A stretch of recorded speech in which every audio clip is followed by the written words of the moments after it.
Just before Christmas, the new data from the CDC shows the explosive rise in cases. New York setting a new single-day record for infections, and the testing crunch from coast to coast with more than 100 million Americans on the move. The WHO Director General now recommends to cancel all holiday events, and President Biden set to address the nation about what's next. Dr. Alok Patel is standing by to answer your questions. Capitol Hill gridlock as West Virginia's Democratic Senator Joe Manchin says he's a no vote on President Biden's Build Back Better legislation and blames the White House for the breakdown. Democrats now face division in their own caucus over what's next for the Biden agenda.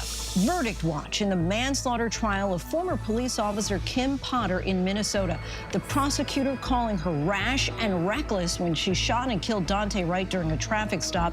She claims she mistook her firearm for her taser and that she acted in self-defense.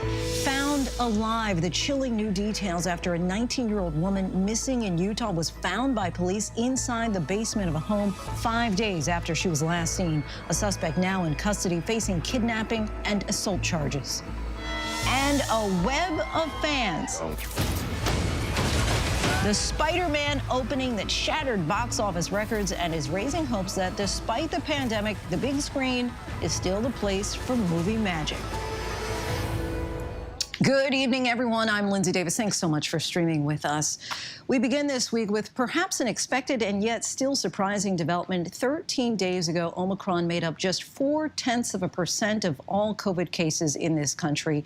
Tonight, it is now the dominant strain. New data just released from the CDC shows an explosive rise in cases. Omicron now accounts for an estimated 73% of new cases in the U.S. That rapid rise is occurring, of course, just days ahead of Christmas and is now forcing Americans to make some really difficult decisions as they take to the roads and skies to gather with family and loved ones. The first step for some before traveling is, of course, testing. And we saw those images again all weekend, Americans lining up to get swabbed. Long lines here in New York City as Omicron now accounts for more than 90% of new cases here. And over the weekend, more Broadway shows and restaurants temporarily shuttering, reminding many here of the early days of the pandemic in March of 2020. The key difference, though, this time, the vaccines. Moderna releasing promising news on its booster shot today. And President Biden is set to address the nation tomorrow as the pandemic enters yet another new phase. Matt Gutman leads us off tonight from here in New York. Tonight, just days before Christmas, the nation's top doctors are warning of a surge of cases unlike anything we've seen so far in this pandemic, driven by Omicron. The variant now accounting for 73% of COVID cases across the U.S., in some parts over 90%. It was recorded as 3% last week. But with effective vaccines and now the boosters so far seemingly making symptoms less severe, the governor urging calm. It's not March of 2020. It's not even December 2020, just to keep things in perspective. The dramatic rise in cases coming just as tens of millions travel for the holidays. The TSA reporting over 6.3 million travelers this weekend, 83% of pre-pandemic levels. At LaGuardia today, travelers lining up for tests. The skyrocketing demand in New York City forcing officials to add over 20 more city-run testing sites in the coming days. And what concerns authorities most, just how transmissible Omicron is. This virus is extraordinary. It has a doubling time of anywhere from 2 to 3 days. Right now, in certain regions of the country, 50% of the isolates are Omicron, which means it's going to take over. With Omicron that we're dealing with, it is going to be a tough few weeks to months as we get deeper into the winter. The CDC has discussed models showing the variant will surge through Christmas with a peak in mid-January, finally trailing off in March. The warnings from top officials, if Americans aren't vaccinated, boosted, and wearing masks in public places, this could multiply very quickly. We could be having 1 million cases a day if we're not really attentive to all of those mitigation strategies. And I don't know that we'll hit that, but there are certainly projections that say that could happen. But tonight, an encouraging headline. Early data from Moderna showing its current vaccine booster increases antibody levels against Omicron 37-fold. Pfizer saying its booster increased antibodies 25-fold. The variant already sweeping through Houston, where one hospital found 82% of new symptomatic cases are caused by the variant. The speed of that onslaught shocking doctors there. It's really achieved in about 3 weeks what it took Delta 3 months to accomplish. The surge at first fueled by the Delta variant, now Omicron 2, shutting down holiday traditions. Almost a third of Broadway shows have been canceled, including blockbusters like Hamilton. And 3 Democratic lawmakers, Senators Elizabeth Warren and Cory Booker, Representative Jason Crow, revealing breakthrough cases. Maryland's Republican Governor Larry Hogan as well. Senator Warren tweeting, "I regularly test for COVID, and while I tested negative earlier this week, today I tested positive with a breakthrough case. Thankfully, I'm only experiencing mild symptoms, and I'm grateful for the protection provided against serious illness that comes from being vaccinated and boosted." Nearly 50 people aboard this Royal Caribbean cruise testing positive when it docked in Miami. 98% of them were fully vaccinated. The long lines snaking around COVID testing sites coast to coast. She's under the weather, so got to get tested for daycare.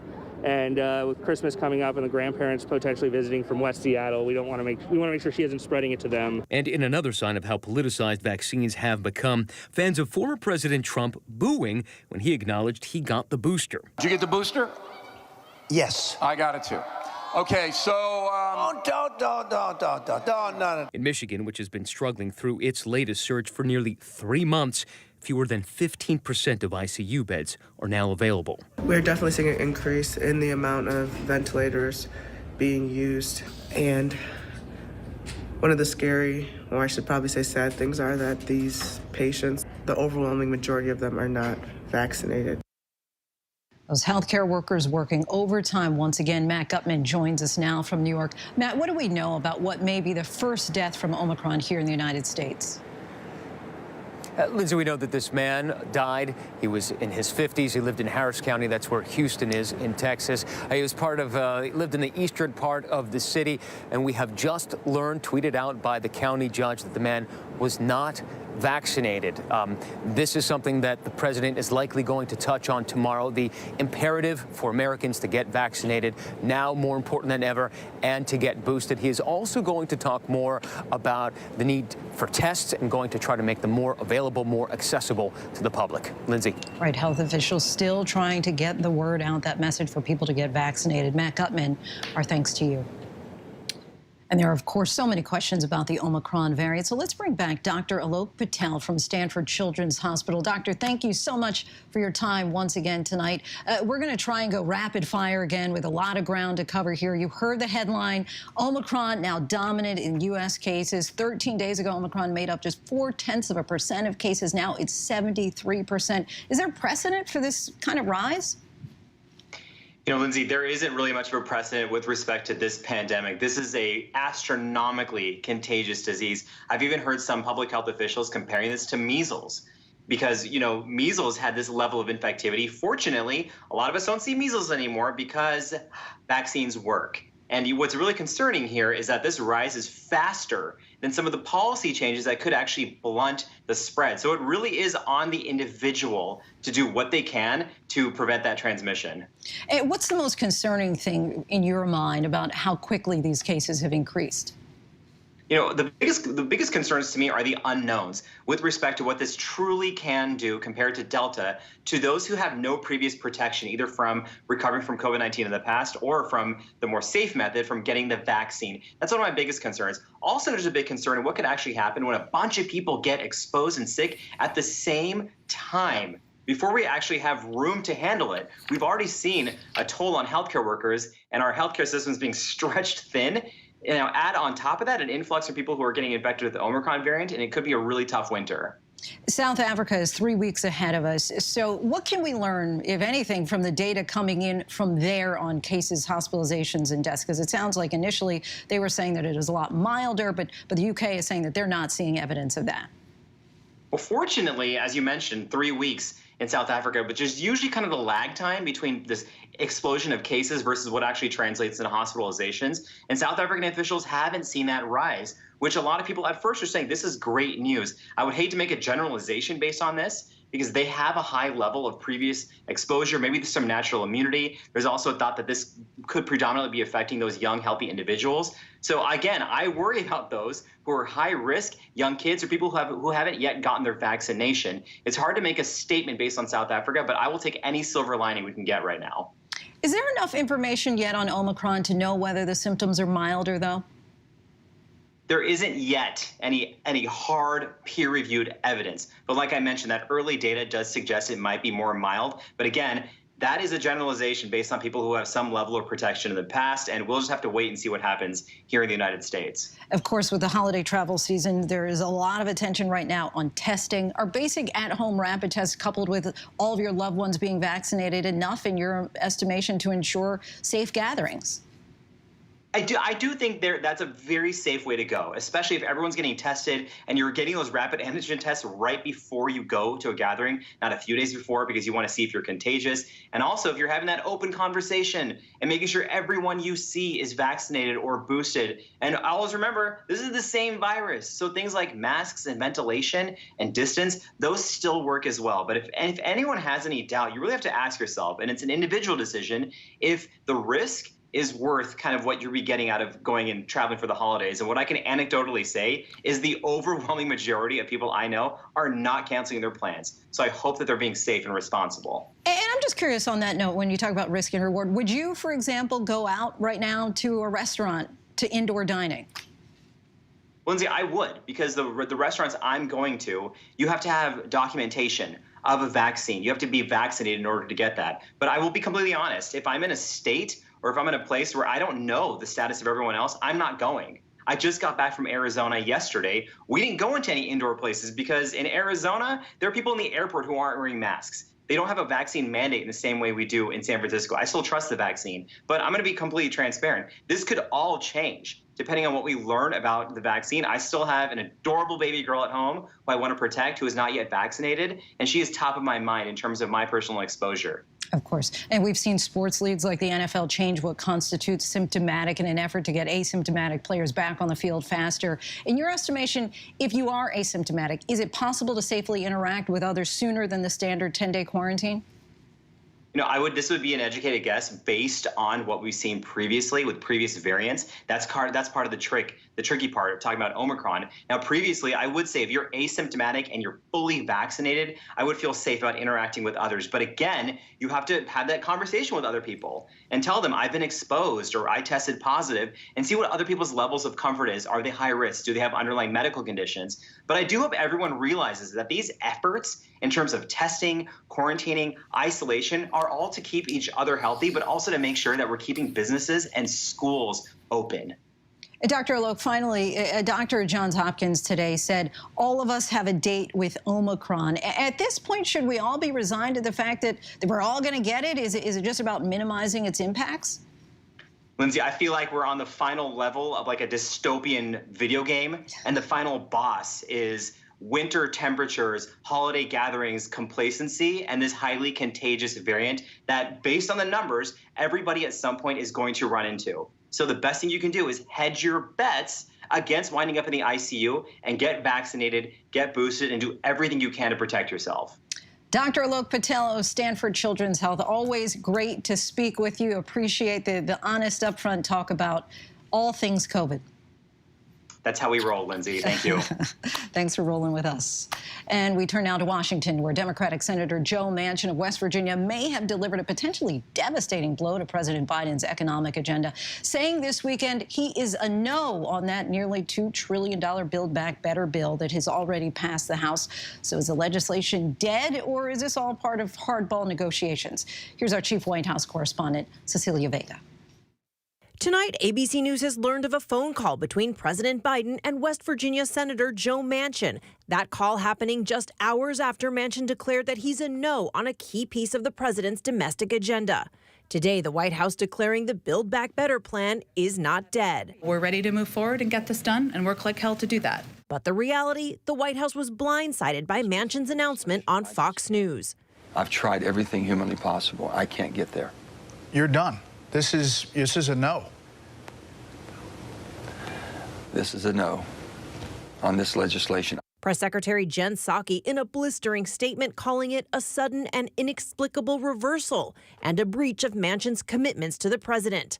And they can just beat the living crap out of people and think they'll be submissive, period. I understand staff. This is not the president. This is staff. And they drove some things and they put some things out that were absolutely inexcusable. Tonight, the Washington Post reports Manchin had agreed to White House priorities like universal pre-K, fighting climate change, and expanding the Affordable Care Act. But he would not budge on extending the child tax credit, which aims to reduce child poverty and is set to expire this month. Sources tell ABC News that during private conversations on Capitol Hill, Manchin questioned whether parents would use that money to buy drugs. Sources say he also said Americans, including his own West Virginia constituents, could exploit paid family leave to go hunting during deer season. The senator's office not denying the comments, saying he supports the child tax credit but believes the money should be targeted to those who need it most. They say he also supports family leave as long as it has a dedicated, sustainable funding mechanism. Today, the White House insisting there is still room for compromise. They share fundamental values. They're longtime friends. That has not changed. Does the president feel betrayed by his friend? Again, the president sees Senator Manchin as somebody who is a longtime friend, somebody who has worked well together on, and our objective and our focus now is moving forward. Cecilia Vega joins us now from the White House. Cecilia, the White House says that they're focused on moving forward. Just heard that there. But what could that look like? Is there going to need to be a new bill in order to get Manchin on board? Yeah, perhaps, Lindsay. I mean, you know, in this town right now, there are a lot of ideas about where this potentially goes from here. They're talking potentially about splitting this massive piece of legislation into smaller bills. There's talk of perhaps funding fewer of the White House priorities over a longer period of time. But all of the progressives are right now saying, look, if the child tax credit is not involved in this, we're talking about no deal. So the bottom line, as it stands right now, Lindsay, Democrats are livid at Joe Manchin, one of their own colleagues, and this key piece of President Biden's economic agenda is right now in serious jeopardy here. I think that you had it right in your question when you used the word betrayal, and certainly a number of Democrats feeling that way at this time. Cecilia Vega reporting in from the White House for us. Thanks so much. We turn now to Minnesota, where the case is now in the jury's hands as they begin deliberating the fate of former police officer Kim Potter, who is facing manslaughter charges in the shooting death of Daunte Wright. In closing arguments, the prosecutor said Potter acted recklessly, while the defense argued that Daunte Wright caused his own death. Here's ABC's Stephanie Ramos. Tonight, the jury is deliberating in the trial of former Minnesota police officer Kim Potter, who faces charges in the fatal shooting of Daunte Wright. Members of the jury, this case is in your hands. The defense and prosecution presenting their closing arguments today. Potter faces first and second-degree manslaughter charges for shooting and killing 20-year-old Wright during a traffic stop in April. In body camera footage, Potter is heard yelling "taser" repeatedly before she shoots Wright as the officer she was training attempts to arrest him for a misdemeanor warrant. I shot him! Oh my God! Defense attorneys say Potter confused her firearm for her taser. This lady here made a mistake, and my gosh, a mistake is not a crime. And that Potter was justified in using deadly force because she feared Wright would injure another officer as he drove away. Daunte Wright caused his own death, unfortunately. The prosecution telling the jury today the case is simple and that it's about the, quote, reckless handling of a firearm and culpable negligence by Potter. Members of the jury, this was no little oopsie. This was a colossal screw up. A blunder of epic proportions. It was irreversible and it was fatal. Lindsay, the jury will have access to all of the evidence presented during the trial. That includes the gun and the taser. They'll be able to see and hold both. The jury will be fully sequestered during these deliberations. Lindsay. Stephanie, thank you. Now to the powerful 6.2 magnitude earthquake that rattled Northern California today. The epicenter 24 miles off the coast of Petrolia, California, about 250 miles north of San Francisco. Here's ABC's Marcus Moore. Tonight, this Northern California Main Street shattered. A strong 6.2 magnitude earthquake striking this afternoon. That was a big one. The force throwing open Carolyn Titus's kitchen cabinets, canned food scattered across the floor, plaques falling off the walls. I turned to my husband and said, wow, that's quite a wind. And he stopped and said, that's not wind, that's an earthquake. So immediately everybody was out on the street. Angela Grimaldo finding a mess in this day spa. Oh my God. The quake hit at 12:10 this afternoon, 24 miles off the coast of Petrolia, California. Several aftershocks following. Seismologist Dr. Lucy Jones saying earthquakes are common in the area, but this is the strongest in quite some time. Magnitude 6.2, if you're directly on top of it, will cause quite a bit of damage. This one is offshore, so I would expect a small amount of damage, mostly confined to the coastal regions right along the ocean. And Lindsay, the Humboldt County Emergency Services Department was asking residents to report any damage at their homes, and they emphasized that so far there is no tsunami threat associated with this earthquake. Also, there have been no reports of any major roadway damage, but as we said before, just a lot of rattled nerves in that area. Lindsay. Understandably so, Marcus. Thank you. When we come back, the fiery crash overseas involving U.S. Army vehicles. Also, Chinese tennis star Peng Shuai resurfacing in a new video what she said that has many concerned about her well-being tonight. But first, did you know 1 in 3 adults in America's 4th largest city are functionally illiterate? A report on what's being done to change that.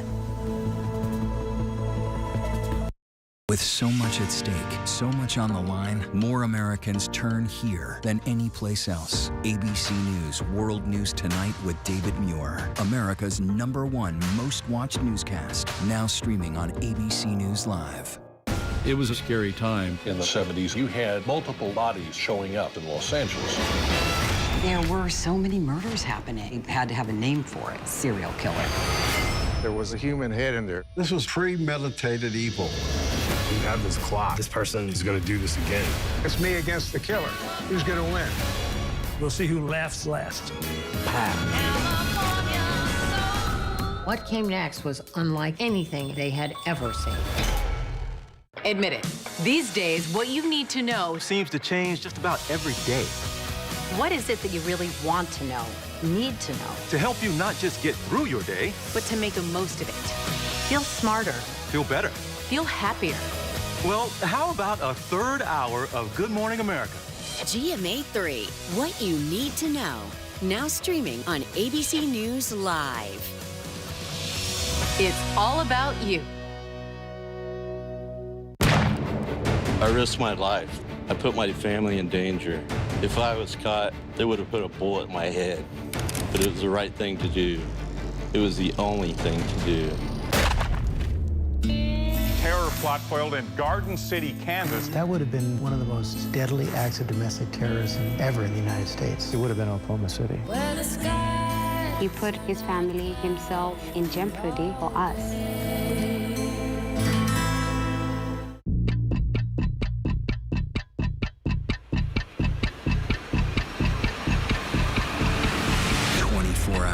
Assault on the Capitol, the ABC News original, exclusively on Hulu, now streaming. This is what being live is all about. This is ABC News Live. All right, we're gonna move back. Let's move back. We're surrounded by people squeezing into this bomb shelter. We're on an urgent delivery run. Not afraid to go there. So my question, Mr. President, what are you so afraid of? Breaking news, live events. This is the moment. Streaming straight to you, anytime, anywhere. You just met one friend right here. You're watching ABC News Live. Thanks for streaming with us. National parks are incredibly safe places, but crime will happen. Hey, my wife had fallen. She's in really critical condition. At that time, I thought it was just a tragic accident. There's still a lot of questions we need to ask. There were small things that didn't totally add up. This is 2 lives for Harold that have died now. I was shocked. Something's not right.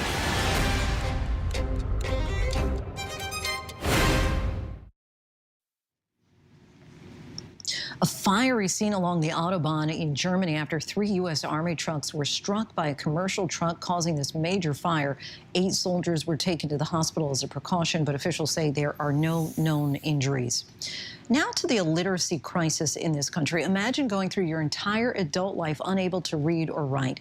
Tonight we introduce you to Robert Trevino, who dropped out of school in the 5th grade to help feed his family. Now, decades later, he's finally learning to read and hopes to help others do the same. Adult illiteracy is a national problem, but here's a stat that surprised us. In America's 4th largest city of Houston, 1 in 3 adults is functionally illiterate. ABC's Zareen Shah reports.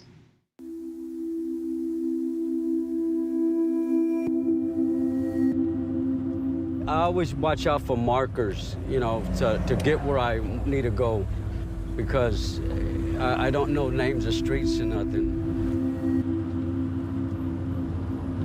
Remember the AutoZone, the Jack in the Box, and the muffler shop has been there for years, so I know I got to make a right to turn to my job. You know, not knowing how to read and write yet, but I'm going to get there one day. And, you know, that is my goal.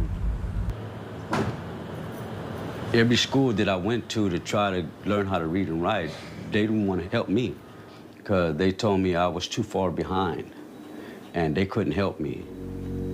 Robert Trevino dropped out of school in 5th grade. He got a job to help his mother put food on the table. But in the process, he sacrificed his education. I lost something, but I gained something more. And that's by helping my mom, because she was always my joy. Feet, yeah. Basic things were a struggle. Then 7 years ago, he got something while watching TV that changed his life. They had it on TV, on the news, that there's an old lady, and she was 85 years old. She was getting her GED, and she said it's never too late to learn. And that lady became my rock to want to learn again. That's when Robert found adult literacy education classes, a partnership between Houston's Mayor's Office for Adult Literacy and the Barbara Bush Houston Literacy Foundation. A cow. I got that one. See, yeah. He was not alone. My classmates, when I get all happy and excited and, you know, because it gives me joy, my hands start lifting up and I start doing my hands like this, and they always say, oh, there he goes with the hands, he's going. Yeah. According to a nationwide literacy study, 8.4 million adults are classified as functionally illiterate, meaning they lack the literacy necessary for coping with most jobs and everyday situations. And an astounding 43 million adults possess low literacy skills. But in Houston alone, America's 4th most populated city and home to over 2.3 million people, 1 in 3 adults is functionally illiterate. It's a statistic that is clearly unacceptable, and we can do better, and we must do more for them. 1 out of every 3. How? How does that happen? First, it starts in part by adults not having the skill set to help support their child adequately gain those pre-literacy skills needed for success. Secondly, we don't have an adequate early education program, both high quality early education and vast access. But we are seeing, particularly even in Houston, that in some of our most underserved, economically disadvantaged communities of color, have poorest performing schools. Having a kid come into school 2 years behind and giving them 1 year's worth of education is never going to catch them up. If kids are falling farther and farther behind, they start to lose hope. They become removed. They feel like their only avenue is to drop out. We call it a silent crisis because they don't feel like they have a voice. The center is a no judgment zone. They're just individuals that are trying to continue their lives. If they have that mentality that they want to continue, then I know we're doing something right. Literacy is so important. It's so important in lives. She's a career navigator coach at the Adult Education Center, but just 5 years ago, she was a student.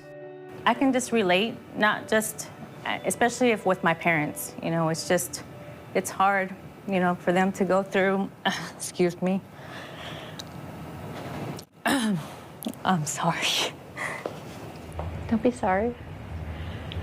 It's just hard to see these individuals, go through this, through the struggle, because not a lot of people are aware of what people's struggles are, and they're not going to come and tell you, directly their story.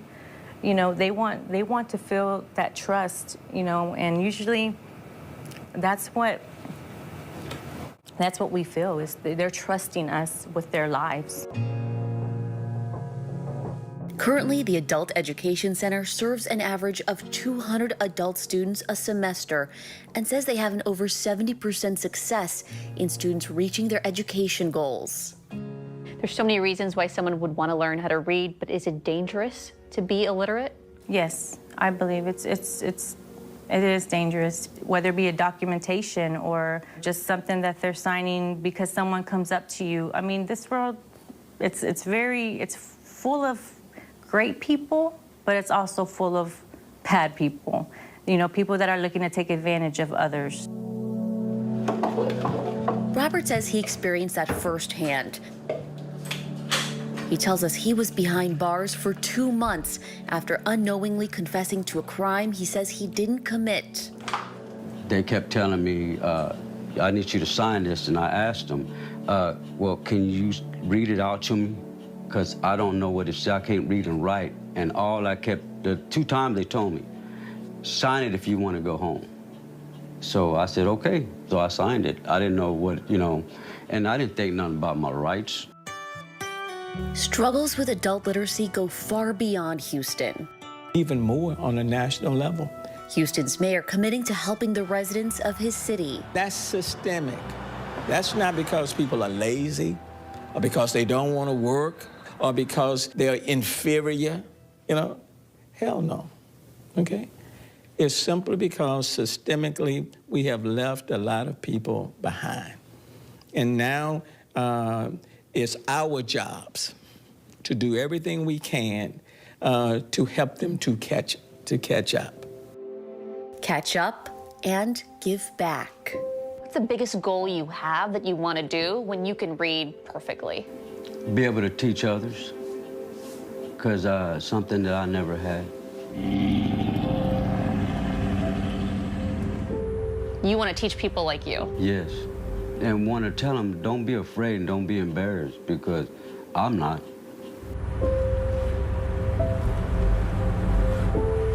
And I know if I can do it, I know other people can do it. 7.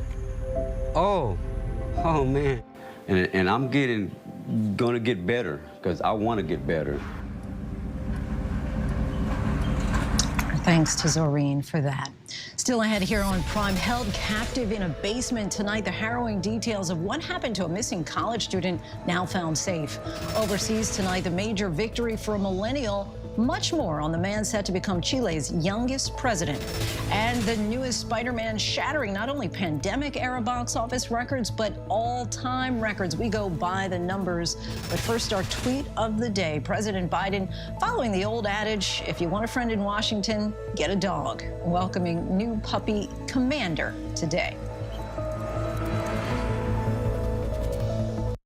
An extraordinary story. A computer salesman was supposed to report to prison to begin a 17-year sentence. They let him turn himself into jail with no escort. No one thought he would run. How do you evade capture for 25 years? How do you do that? Now, join the search, following the U.S. Marshals as they uncover new leads in a global manhunt. Can you help catch this fugitive? Have you seen this man? Have you seen this man? Have you seen this man? Listen and join the all-new Hunt wherever you get your podcasts. It was a scary time. In the 70s, you had multiple bodies showing up in Los Angeles. There were so many murders happening. You had to have a name for it, serial killer. There was a human head in there. This was premeditated evil. You have this clock. This person is going to do this again. It's me against the killer. Who's going to win? We'll see who laughs last. What came next was unlike anything they had ever seen. World News Now. And America This Morning. The best new videos. breaking news overnight. Your money and concerns about inflation. The pandemic is not over. The stories people are talking about. You don't want to shave your legs? Don't. I was gonna say. And what to expect in the day ahead. From the top of the world, baby! ABC World News Now and America This Morning. Weekday mornings starting at 2 a.m. Eastern. Up all night to keep you up to date. Right now, with so much at stake, Sunday mornings, this is the place. Taking on all the tough questions. Straightforward reporting. No spin, no hype, no bull. See why Sunday mornings, more and more Americans are now turning first to ABC's This Week with George Stephanopoulos. Welcome to This Week.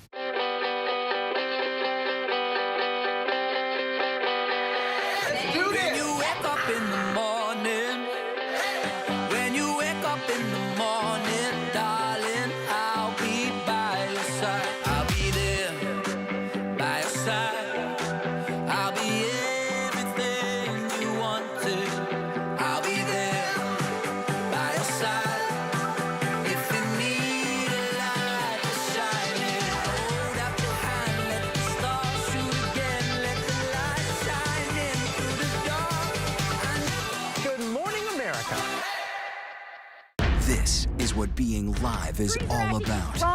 This is ABC News Live. All right, we're gonna move back. Let's move back. We're surrounded by people squeezing into this bomb shelter. We're on an urgent delivery run. Not afraid to go there. So my question, Mr. President, what are you so afraid of? Breaking news, live events. This is the moment. Streaming straight to you, anytime, anywhere. You just met one friend right here. You're watching ABC News Live. Thanks for streaming with us. Welcome back, everyone. If your spidey senses are tingling, there is a good reason. No Way Home, the latest Spider-Man film to hit the big screen, shattered the record for pandemic-era box office sales this weekend and landed near the all-time top opening weekend list. Let's take a look by the numbers. $260 million, that's the North America box office haul for the third Spider-Man film starring Tom Holland, making it the highest-grossing film of the year in just one weekend. And it's the second biggest opening weekend for any movie ever, trailing only 2019's Avengers Endgame. $600 million, that's the total global ticket sales this weekend for the 9th film in the Spider-Man film series, which cost $200 million to make. And consider No Way Home has yet to open to audiences in China and Japan. Until now, $90 million in ticket sales brought home by Venom, Let There Be Carnage, had been the biggest opening weekend in domestic theaters since the pandemic began. And for comparison's sake, while Spider-Man was filling seats, director Guillermo del Toro's Nightmare Alley opened to just $3 million weekend, despite its A-list cast and all the Oscar buzz, continuing a trend of films targeted at more mature audiences failing to measure up at the box office. Still, movie executives can't help but see a holiday blessing in Spider-Man's strong performance, even amid the Omicron spread, and the hope that moviegoers will still turn out for the biggest releases. And still ahead here on Crime, the grim turn in the investigation into a massive fire at a QVC shipping center. Golf legend Tiger Woods back on the course, how he and his son Charlie stole the show. And our conversation with the filmmakers behind the new documentary on a towering mind who they say changed America. But first, a look at our top trending stories on abcnews.com.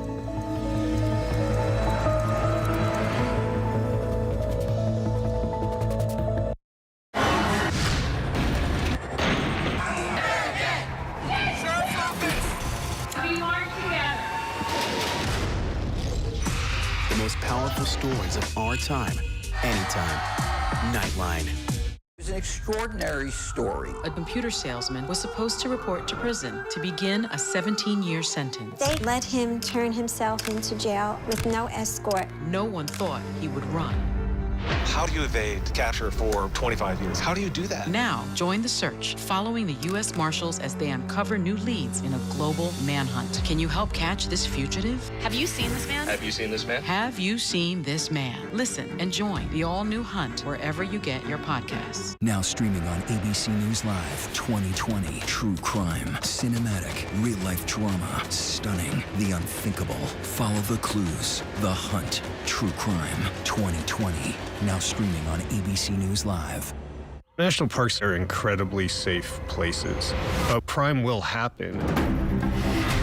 Hey, Mama. My wife has fallen. She's in really critical condition.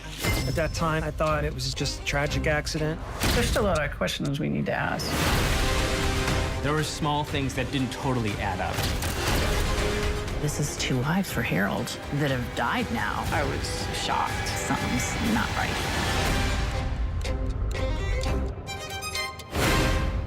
Admit it. These days, what you need to know seems to change just about every day. What is it that you really want to know, need to know? To help you not just get through your day, but to make the most of it. Feel smarter. Feel better. Feel happier. Well, how about a third hour of Good Morning America? GMA 3, what you need to know. Now streaming on ABC News Live. It's all about you. I know what happened, and I'm not guilty. Why the fascination with criminal trials? Figure out what's really out there. She revealed she had murdered his family. I know in my heart that he did this. It's the time of suspicion. The ending's really tough.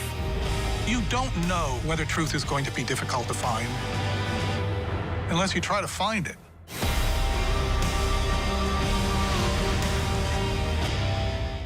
This is what being live is all about.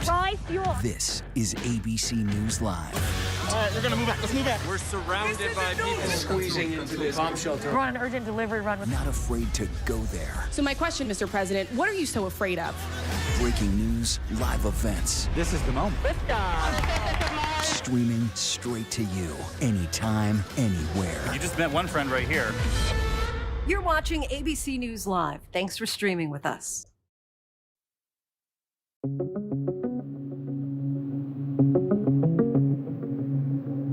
The U.S. is now averaging more than 125,000 new COVID-19 cases every day, doubling every 2 to 3 days. And that surge is being powered by the much more contagious Omicron variant. It's eventually going to be hard to avoid. It's an incredibly contagious variant. I think people should understand that the goal cannot be to avoid infection at all costs. That's an unrealistic goal. The goal should be prevent deaths and severe illness, keep our hospitals from getting crushed, which again, vaccinations and testing can help with. Researchers say the Pfizer and Moderna mRNA vaccines and boosters seem to be the best way, if not to stop transmission, then reduce symptoms. The captive missionaries who had been held in Haiti got away by making a daring overnight escape, says Christian Aid Ministries. They were finally free. The group they worked for says the missionaries walked for miles over difficult moonlit terrain with an infant and other children in tow. Their captors initially demanded millions of dollars in ransom. 5 other captives had earlier reached freedom. Just days before Christmas, tragedy at this North Carolina distribution center for the TV shopping network QVC. Authorities finding the body of 21-year-old Kevon Ricks. I've been crying all day. I'm not hurt for just myself, not just for his mother, not just for his son. I'm hurt for my son. At least 75% of the building is destroyed. QVC says it's not yet sure of the impact the fire may have on the shipping and delivery of products this holiday week. Tweeting, "We are currently focused on our team." The cause of the fire remains under investigation. In an effort to reduce greenhouse gas emissions, the Biden administration announcing today it's sharply raising vehicle mileage standards, starting with the 2023 model year, with an industry-wide target of 40 miles per gallon by 2026. That's a 25% higher than current rule. Tiger Woods making his big return, and this time with his mini-me, side by side in the PNC Championship with his 12-year-old son Charlie in lockstep and matching outfits with matching mannerisms, from the swing to the moves to the celebration. The goal this week, 2 things. 1, to have fun, and 2, no bogeys. And we accomplished both. The golf legend back on the green 10 months after nearly losing his right leg in a terrifying rollover car crash. The 15-time major champ was hospitalized for 3 weeks and still recovering, insisting he's not ready for a real golf tournament. It's frustrating when I don't hit the ball as far as I know that I can. But the challenges for Tiger overshadowed by his son, the 5-time Masters winner, in awe as Charlie proved to be the master down the stretch. 11 birdies in the final 12 holes, setting a new birdie tournament record. To have this opportunity to be able to play with my son and to have these memories, you know, for us, both of us, for a lifetime, is worth all the pain. 5, 4. The sign, the new year, almost here. The 2022 numerals arrived ahead of next week's New Year's Eve countdown in Times Square. Those numbers arrived this morning after a cross-country trip that started in California.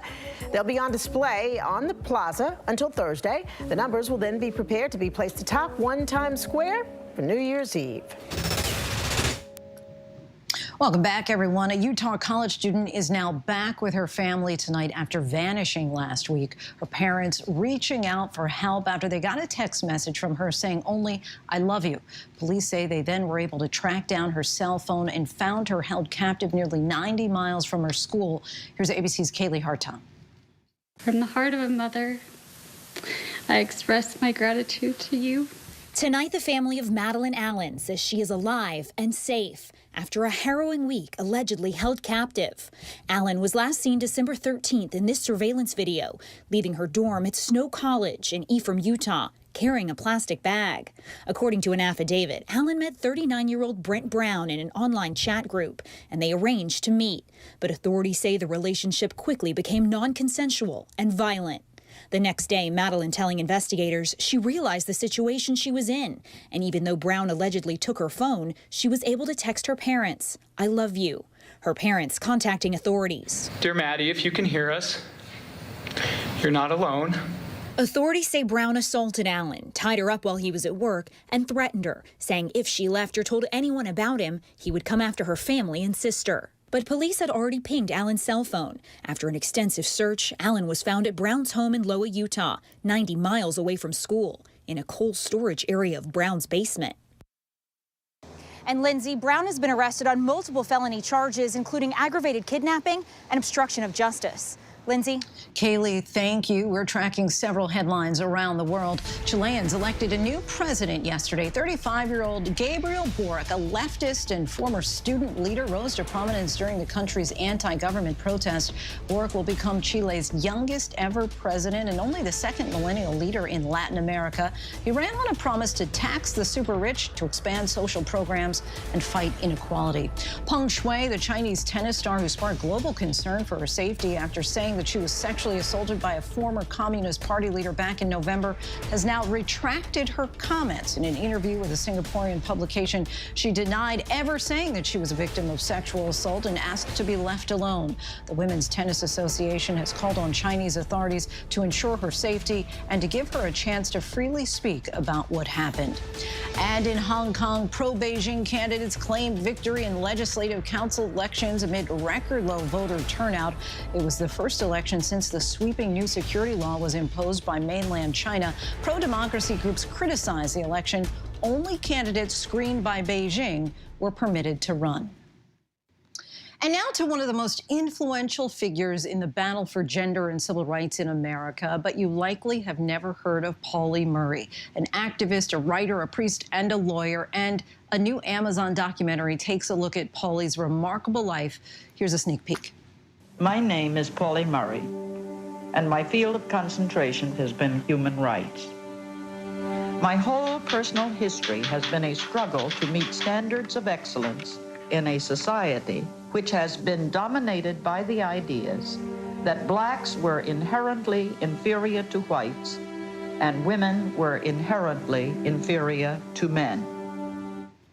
We're joined now by Betsy West and Julie Cohen, Oscar-nominated directors of RBG and the forces behind the new Amazon documentary, My Name is Pauli Murray. Welcome to you both. Thanks so much for joining us tonight. Thanks for having us here. So before we dive deeper into who Pauli Murray was, I want to take a moment to address something that you do explore in this documentary, which is Pauli's gender identity. Pauli was born female, but in many of the documents and writings that Pauli left behind, Pauli talked about whether or not that is truly the gender that Pauli identifies with. How do you navigate this in your film, and what do you think is the best way for us to refer to Pauli Murray in a way that truly honors Pauli's gender identity? Yeah, this is something that we discussed quite a bit because it was a private struggle for Pauli Murray in the 1930s and 40s. Pauli was writing to doctors saying, people think I'm a woman, but I really believe I'm a man. And yet Pauli never wrote about this publicly. And certainly there was no language at the time, just no understanding of someone who might be non-binary. So in looking at Pauli's extraordinary life, we thought it was important that we also talk to people in the LGBT community today to consider, how should we refer to Pauli Murray? And Julie, next question for you. Pauli Murray was certainly a person of many firsts, the first African-American to graduate from Yale Law with a doctorate, the first black deputy attorney general of California, and the first black woman ever to be ordained within the Episcopal Church. And yet Pauli Murray is largely left out of many history books. How did you become interested in Pauli's remarkable legacy, and what can we do to better highlight it? Yeah, we became aware of Pauli Murray actually doing our project on Justice Ruth Bader Ginsburg. When Justice Ginsburg had been a lawyer, she put Pauli's name as a co-author on a brief in the first gender equality case that RBG argued for the Supreme Court because RBG was rightly pointing out that Pauli Murray had been ahead of the curve on the idea that the 14th Amendment could be used to secure women's rights, women's equality under law, not only racial equality under the law. Highlighting it seems like a process that should be happening. It's actually beginning to bubble up, and we wanted this film to be part of that larger project about this conversation on Pauli Murray.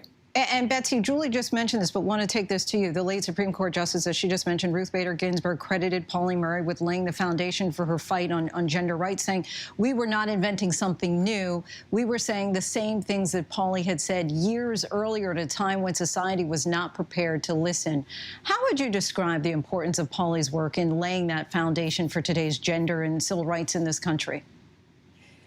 It was foundational. I think it's hard sometimes for people today to remember what the world was like in the 1960s and in the 70s when Ruth Bader Ginsburg started to make the arguments about winning equality for American women. It was just taken for granted that women had a second class, or sometimes they would call it a protected status, but it certainly wasn't an equal status, and it led to just a lot of unfairness, something that Ruth Bader Ginsburg helped to change, but using Pauli's argument about the 14th Amendment, the Equal Protection Clause, that it should apply to women.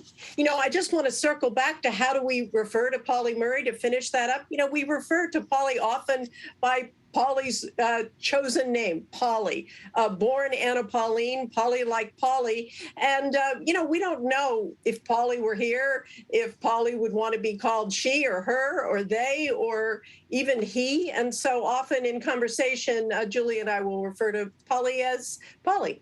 Right. The obvious choice to just go by her birth-given name. And Julie, one of the remarkable things about this documentary is that it's actually narrated by Pauli Murray, and Pauli kept not just personal journals, but also voice recordings and videos. How did Pauli's own voice guide the narrative of this film? Hugely is the short answer to that. We were so lucky that Pauli had saved this incredible collection, not only 141 boxes of papers of an archive, but also more than 40 hours of audio tape recording. In addition to that, a recording of Pauli's autobiography, Song in a Weary Throat, and a few videos that we found as well. And basically listening through those tapes was kind of step one of putting this project together. What were Pauli's words that were recorded, and which ones were so powerful that they felt like they began to provide a narrative for this film? We often talk about the idea of these hidden figures, and we really thank you guys for shining a light on Pauli Murray. Betsy West, Julie Cohen, we thank you so much for joining us tonight, and you can stream My Name is Pauli Murray now on Amazon Prime Video. And coming up here on Prime, his son's hilarious and touching obituary for his larger-than-life mother. We have all the details. More Americans choose ABC News, America's #1 news source. 2021 was, well, completely crazy. Bizarre? Wow. Oh, God. Now, next Monday night at 9/8 Central on ABC, we're breaking it all down. My mouth hit the floor. The highs, the lows, the tragedies, the triumphs. It's a crazy thing. And what could possibly come next? Child. Anything could happen at this point. It's the year 2021. Next Monday night at 9/8 Central on ABC. Is that the gun? That's not the gun. What is it? I won't ask you again then.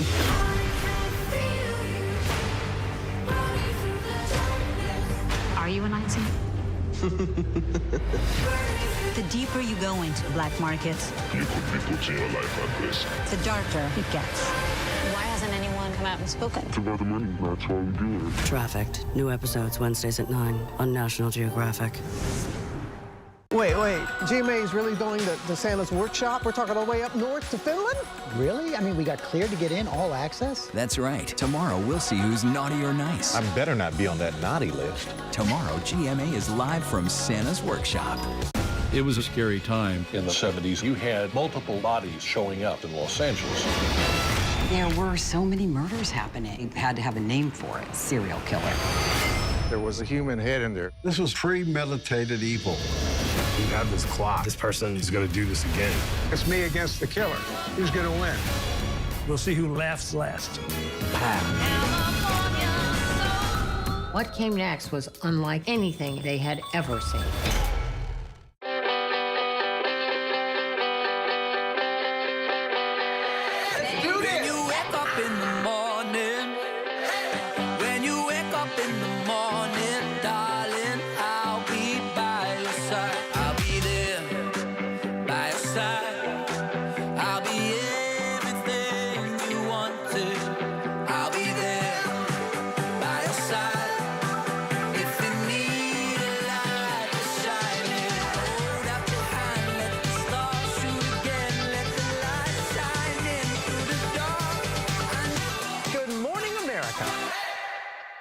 ABC News honored winner of 9 Edward R. Murrow Awards, more than any other network, including winning for the 3rd straight year the award for overall excellence in television. ABC News is America's #1 news source.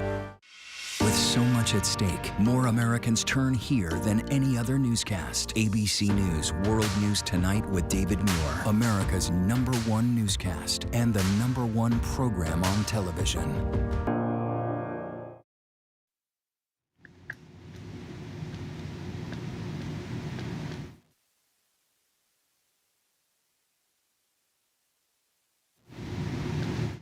Welcome back. Now to an obituary unlike any other. One son's hilarious yet touching tribute to his larger-than-life mother. It's now going viral. Here's ABC's Will Gans.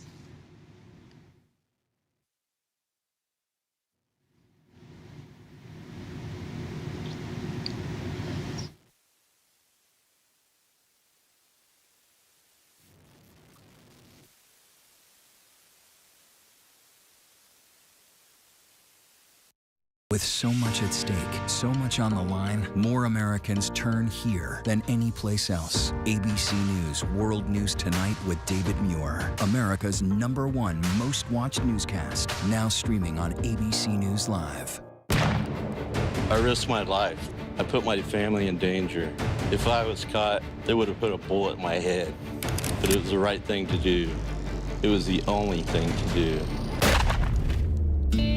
Terror plot foiled in Garden City, Kansas. That would have been one of the most deadly acts of domestic terrorism ever in the United States. It would have been Oklahoma City. He put his family, himself in jeopardy for us.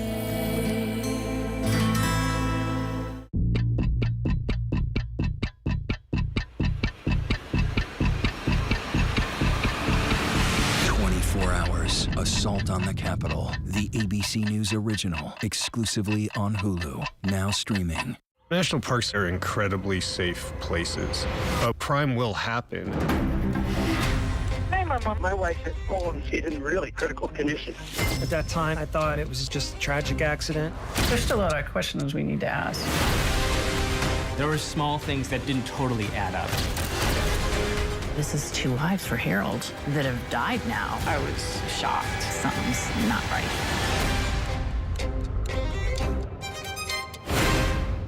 National parks are incredibly safe places, but crime will happen. Hey, Mama. My wife has fallen. She's in really critical condition. At that time, I thought it was just a tragic accident. There's still a lot of questions we need to ask. There were small things that didn't totally add up.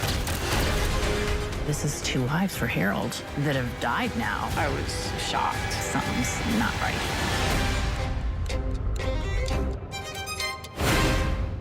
World News Now. And America This Morning. The best new videos. Breaking news overnight. Your money and concerns about inflation. The pandemic is not over. The stories people are talking about. You don't want to shave your legs? Don't. I was going to say. And what to expect in the day ahead. From the top of the world, baby! ABC World News Now and America This Morning. Weekday morning starting at 2 a.m. Eastern. Up all night to keep you up to date. More Americans choose ABC News, America's #1 news source. Instead of the Grinch, we are dealing with the glitch that stole Christmas. We apologize for the technical difficulties we are having now.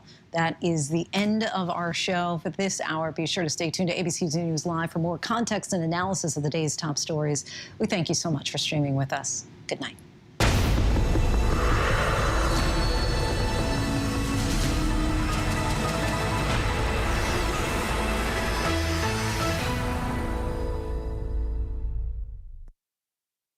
This is an ABC News Live special.